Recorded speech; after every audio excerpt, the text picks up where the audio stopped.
En Primera Plana, Carlos Herranz.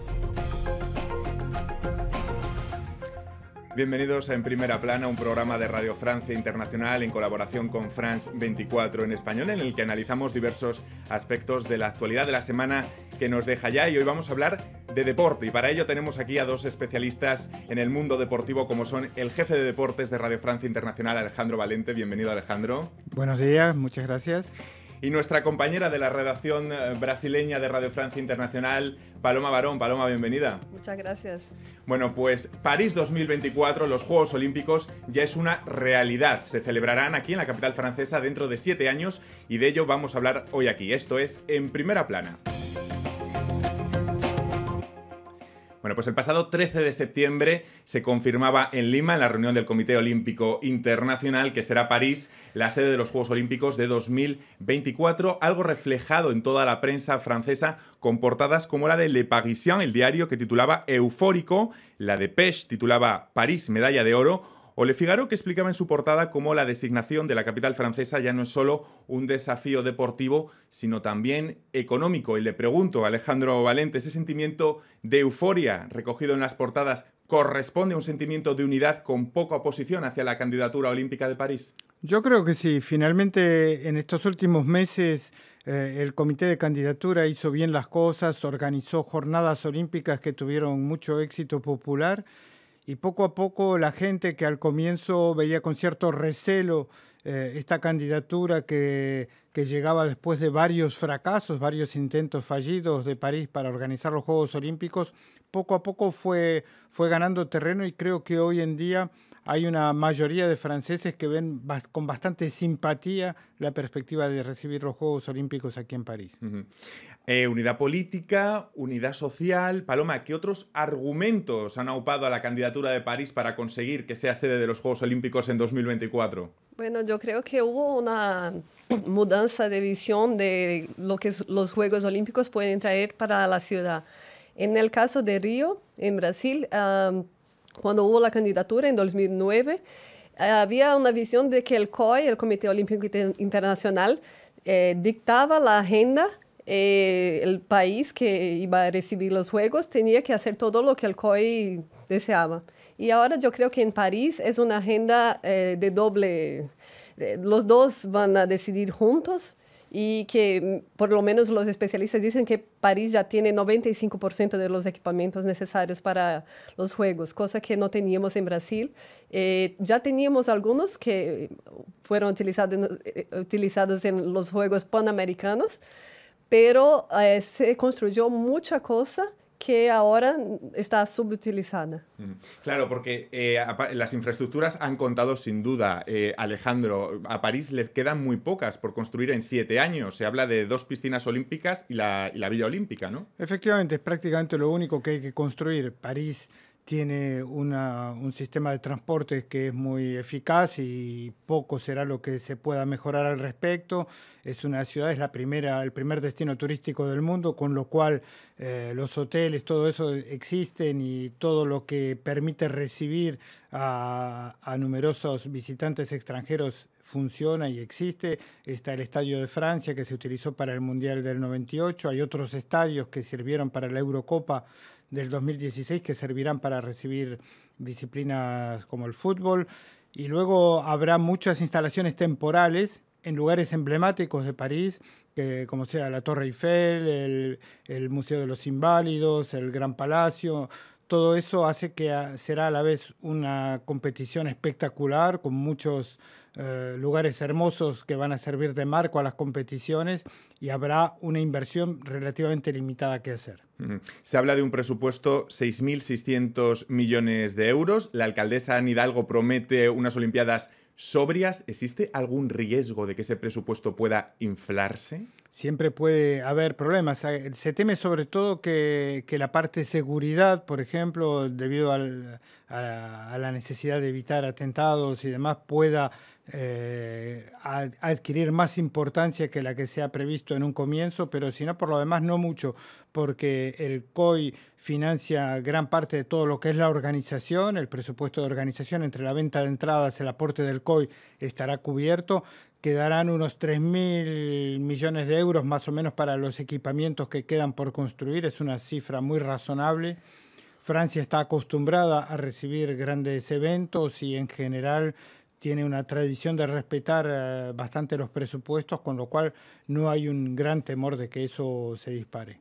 Claro, porque lo que se pretende evitar, Paloma, son candidaturas faraónicas, como la de Río de Janeiro. Ahí haríamos el contrapeso con París, con la sobriedad, ¿no? Sí, yo hablé hace poco con un procurador del Ministerio Público de Brasil que me decía que hubo una deuda muy grande en los Juegos de Brasil, como 42 millones de dólares, y que hay una presión internacional para que la deuda se pague y Brasil no tiene cómo pagar, no va a pagar.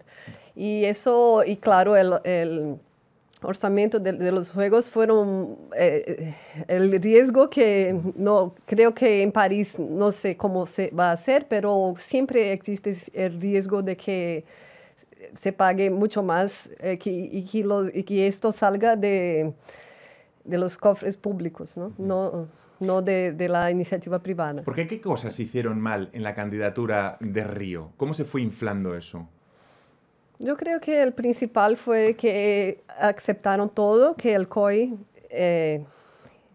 quería sin una contrapartida de la ciudad. Por ejemplo, ya teníamos equipamientos de los Juegos Panamericanos de 2007 y el Comité Olímpico Internacional dijo que necesitaban de nuevos equipamientos, de más infraestructura. Sí, claro, Brasil es un país que siempre necesita de infraestructura. Ya muchas cosas no tenemos como un sistema de transporte. Eso sí mejoró en Río.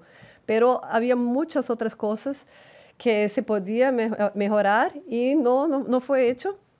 Porque al final no teníamos cómo, no había plata y la deuda sigue muy grande. Así que un año después, el legado de los Juegos es que mucha gente tuvo que salir de las casas donde vivían, que estaban en el circuito olímpico, y una deuda de 42 millones de dólares. Quizás Brasil también vio demasiado grande, porque 2 años antes ya había aceptado organizar el Mundial de Fútbol, con lo cual eran 2 grandes eventos que se producían en un lapso de tiempo muy corto y probablemente sobreestimaron su capacidad para hacer frente a todas esas inversiones al mismo tiempo. Es verdad que cuando Brasil obtuvo los Juegos en 2009, la economía brasileña parecía ser muy pujante.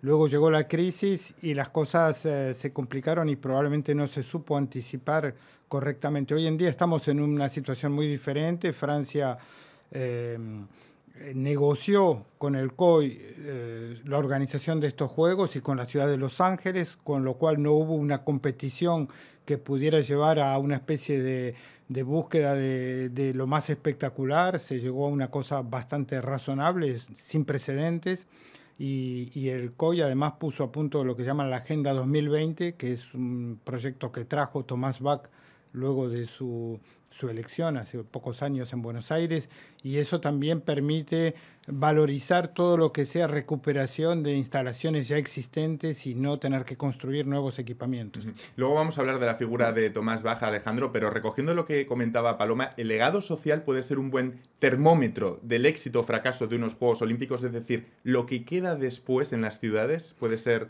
un buen termómetro. Sin duda, o sea, lo que se trata de evitar es lo que llaman los elefantes blancos, es decir, todos esos equipamientos que luego caen en el abandono. Se ven numerosos reportajes en Río sobre ese tema, se ha visto lo que ha pasado con Atenas, son quizás los ejemplos que hay que tratar de no repetir. Londres ya mostró que se podían hacer muchas cosas con equipamientos desmontables. París además va a aprovechar este evento para que las nuevas instalaciones se construyan en una zona que está siendo objeto de una reconstrucción urbana, como es el norte de París. Son zonas que requieren mejorar mucho. Es el departamento más pobre de Francia, con más cifras negativas en términos sociales, y entonces toda esta inversión importante que se va a llevar a cabo ahí, de todos modos no podrá sino mejorar las condiciones de vida y de funcionamiento de esa provincia que es la Seine-Saint-Denis. Les quiero preguntar a los dos, hay unidad política, hay unidad social en torno al proyecto, parece que el presupuesto es bajo, entonces, ¿cuáles son los puntos a mejorar en estos 7 años que tenemos por delante? ¿Cuáles serían esos puntos negros de París, Paloma? Yo creo que es aprender con las experiencias anteriores y evitar que el presupuesto que se gaste mucho más de lo previsto, evitar que investir en el esporte nacional, en los deportes todos, porque eso también, yo creo que eso fue uno de los problemas de Brasil, porque hoy tenemos los elefantes blancos porque no hubo un investimento en el deporte nacional. Así que, ¿cómo se va a utilizar? Tenemos muchos estadios de fútbol y eso sí, está como garantizado. Siempre van a utilizar para el fútbol, pero los otros deportes no hubo un investimento. Y está cada vez peor con la crisis. Así creo que esto es importante para Francia, que haya un investimento en los deportes para que los equipamientos sean bien utilizados. Y como dijo Alejandro, creo que la infraestructura de París ya está muy buena. Claro que siempre hay que mejorar, pero ya tenemos un buen sistema de transportes y creo que ahora la cuestión es de envolver las personas de la ciudad y alrededores. 7 años por delante, Alejandro. ¿Qué puntos puede mejorar París en estos 7 años? ¿Qué retos? Pienso que el reto mayor será, como ya dije antes, la seguridad. Va a ser probablemente la mayor inquietud que va a rodear la preparación de estos Juegos Olímpicos.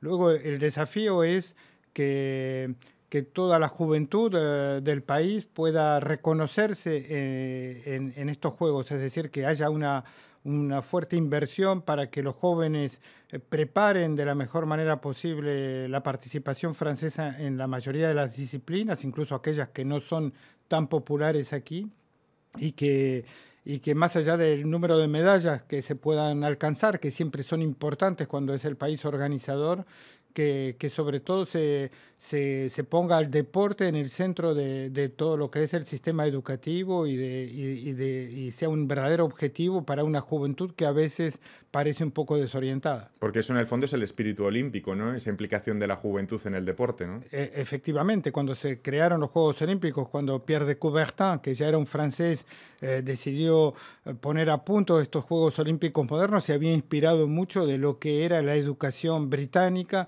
donde efectivamente el deporte era una parte integrante muy importante del sistema educativo. ¿Me permitís hacer una pausa en este punto y en unos instantes continuamos aquí en Primera Plana hablando de los Juegos Olímpicos de París 2024?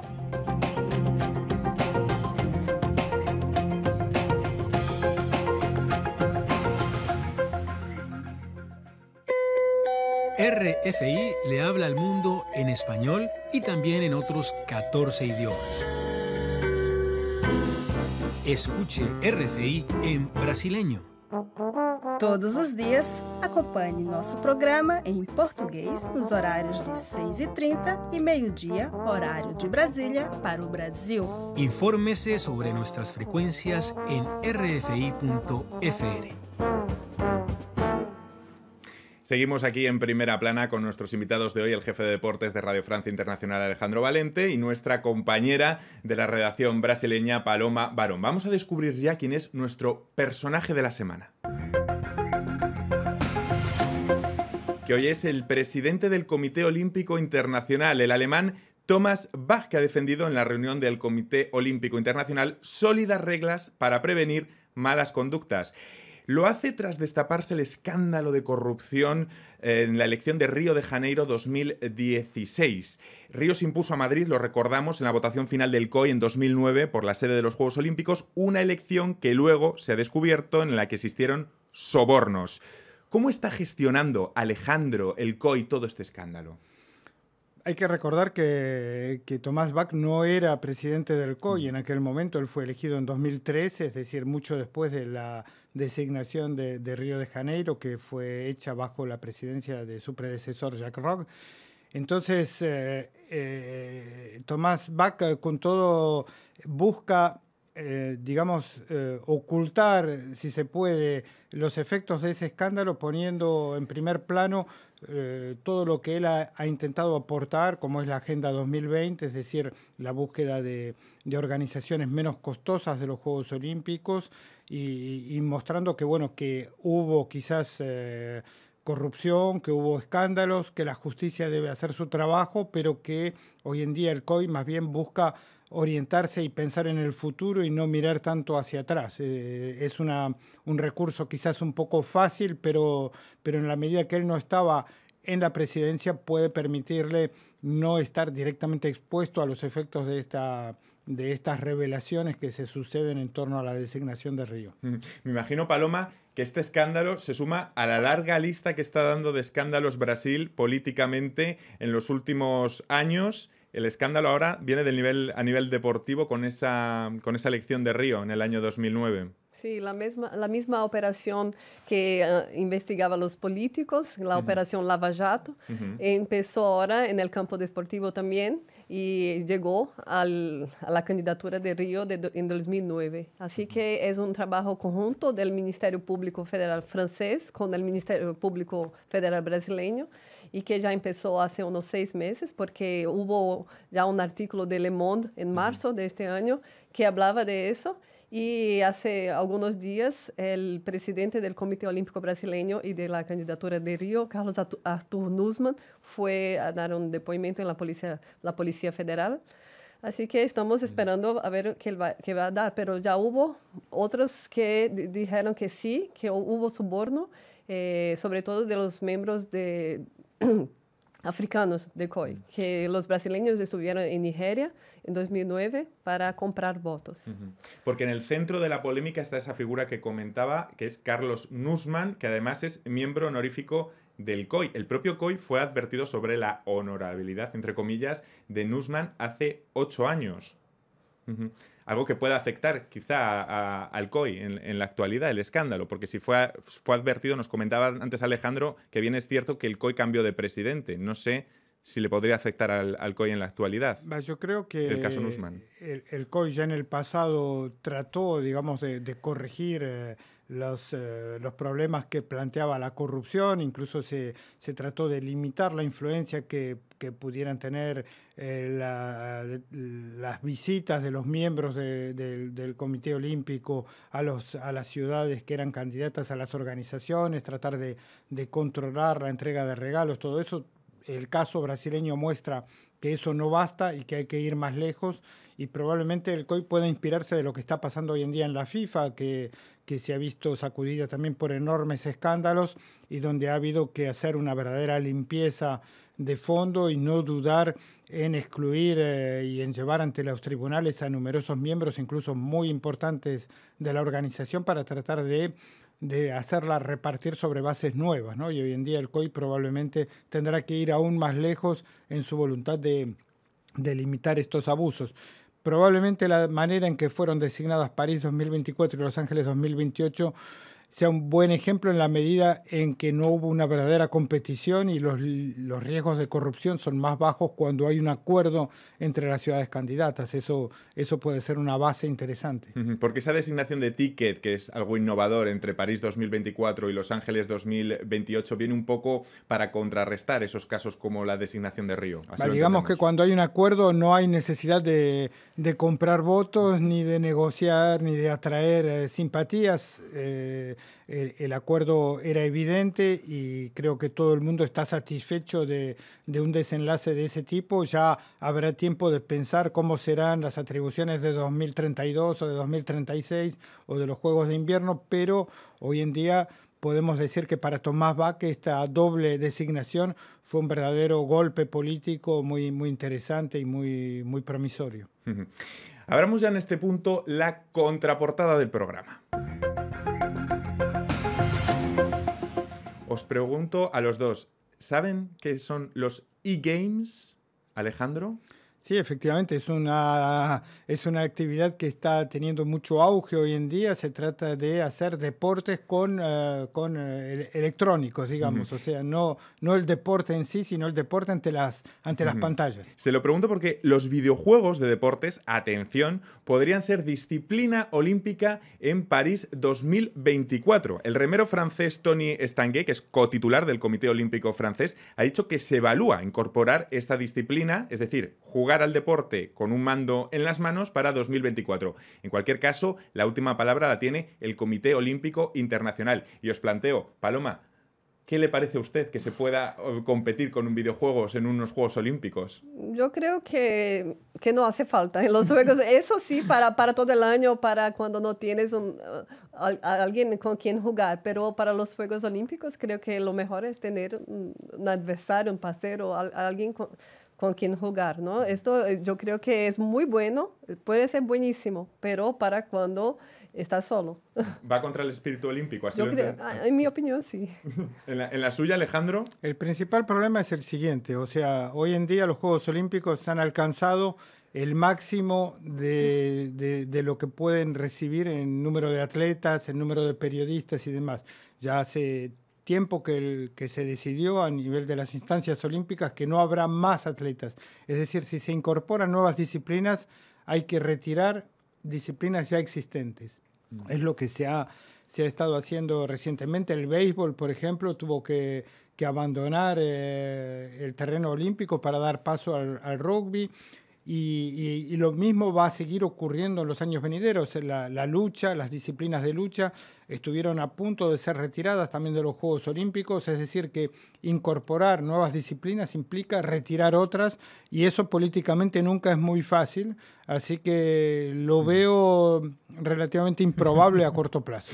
Porque en este punto sería muy interesante, Alejandro, que nos comentara cómo una disciplina llega a ser olímpica, qué proceso tiene que seguir una disciplina. Por ejemplo, presentar un programa. ¿Cómo llegaría a ser olímpico? ¿Por qué procesos tendría que pasar? Digamos que hay que demostrar que se trata de un deporte con reglas bien definidas y bien arraigadas, que respetan una serie de criterios, como por ejemplo que puedan ser practicadas tanto por hombres como por mujeres. Hace falta también que esa disciplina haya alcanzado previamente un cierto nivel de universalidad, es decir, que se practique en distintos continentes y en un número de países significativo, ya que si no se vuelven disciplinas demasiado confidenciales. Entonces el proceso es largo y después la última etapa consiste en convencer que esa disciplina puede ser mejor que otras de las ya existentes que serán retiradas en su provecho. Todo eso hace que el proceso es relativamente complicado y laborioso, pero no es imposible.